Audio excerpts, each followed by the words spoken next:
When London's iconic Big Ben strikes 11 p.m. Friday night, the UK will officially be out of the European Union. It's been a long and complex farewell from Brussels, but some 3.5 years after the historic referendum, the day has finally arrived. After years of people asking, when Brexit? Now the question becomes, what's next after Brexit? Our Oh Soo-young from London.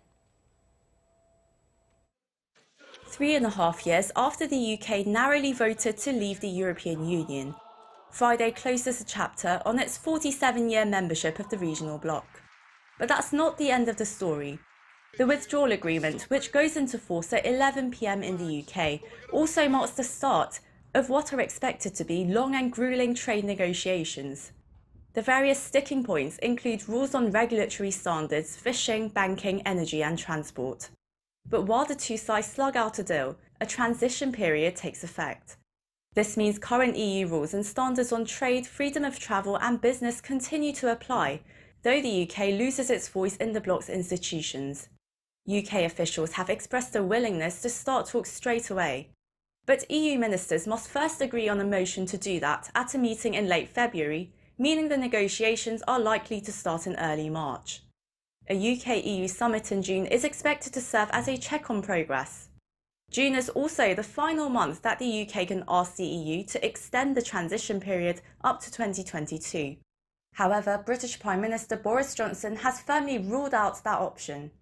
Then this means officials would have to draw up a deal by late November if they want to end the transition period with a viable agreement. But is 11 months long enough to work out such a deal? Brussels has made it clear that it won't give the UK zero tariff access to its single market if it doesn't comply with EU regulations on the production and trade of goods. At the same time, the UK has refused alignment with EU standards. The disagreements are expected to complicate the negotiation process. So I think what we will see is an interim deal to make sure that by the end of the year there is not a cliff edge and the UK doesn't leave without an agreement.